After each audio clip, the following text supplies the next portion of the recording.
Kita semua sepakat kalau ada pejabat mengatakan kita krisis karena masalah perang dagang Amerika-China, artinya adalah kita bukan negara berdaulat karena sudah tahu terjadi perang dagang sejak tahun 2017.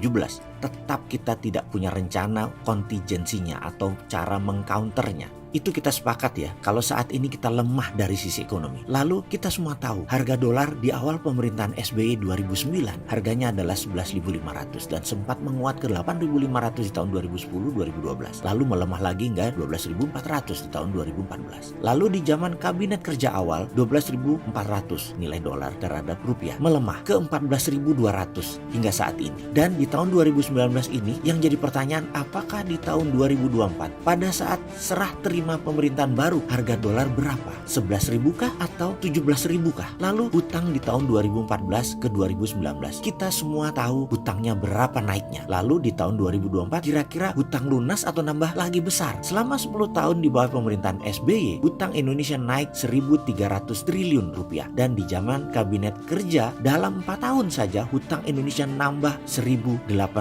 triliun rupiah. Kita ulangi pertanyaannya, di tahun 2024 hutang Indonesia mengecil atau bertambah? Kita rincikan lagi masalah yang harus kita hadapi. Bisnis di Indonesia sektor retail itu drop 15%, terutama sektor fashion, lalu penjualan mobil, motor bekas, properti kelas menengah atas, hingga manufaktur. Buktinya salah satunya adalah penjualan Astra tahun ini turun 14% dibandingkan tahun lalu. Kemudian Cina mengalami kontraksi perdagangan hingga 30% sales mereka ke Amerika drop. Indonesia menjadi korban dumping barang-barang Cina. Sementara sisi ekspor komoditi tidak banyak terserap oleh Cina dari Indonesia. Di sisi lain, strategi Trump berhasil, ekonomi Amerika naik, pengangguran terendah dalam 10 tahun ini. Ditambah lagi Amerika berhasil menekan Huawei sehingga 5G tidak berhasil dipegang Cina mayoritasnya. 80% dibagi 4 negara utama, Cina, Amerika, Jepang, dan Korea Selatan. Sisanya supply chain-nya dibagi beberapa negara Eropa. Tadinya Cina melalui Huawei 90% bakal menguasai 5G, tapi disikat oleh si Trump. Kemudian infrastruktur statis seperti jalan tol, pelabuhan, bandara tidak memacu pertumbuhan ekonomi. Di sisi BUMN Indonesia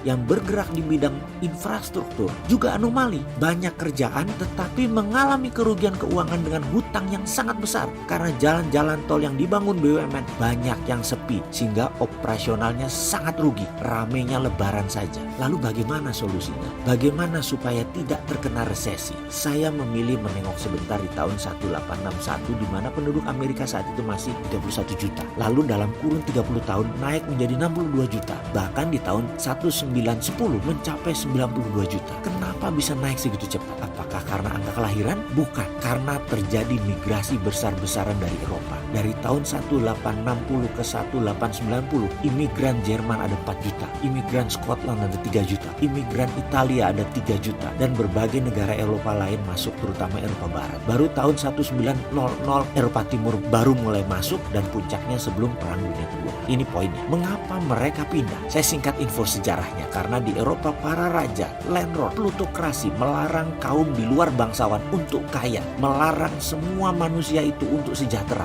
Maka yang pindah kebanyakan adalah para inventor, para entrepreneur, orang-orang kreatif. Di Amerika semua orang boleh menciptakan apapun tanpa larangan. Dulu-duluan saja mengklaim hak paten. Anything possible in America. The home of the brave and the land of the free. Kata-kata itu membuat penemuan-penemuan ada di Amerika sangat cepat. Dan di tahun 1861 sampai 1961 dalam 100 tahun ada ribuan penemuan di Amerika karena bebasnya mereka berkarya. Dan kita tahu di Indonesia itu menemukan sesuatu, memulai sesuatu yang baru, merubah, mendistrap untuk menjadi sesuatu yang lebih baik, menjadi sesuatu yang lebih murah, menjadi sesuatu yang lebih cepat, lebih efisien. Itu sulitnya setengah mati. Hampir dikatakan tidak mungkin. Aturannya terlalu ketat, aturannya kaku, tidak bisa melakukan inovasi di Indonesia ini. Kebanyakan politikus berpikir negatif tentang bisnis, kebanyakan kepentingannya, dan sekali lagi politikus itu dibubarin aja kalau menghalangi ekonomi untuk maju. Cina dulu di tahun 1980 adalah negara imitating, copy,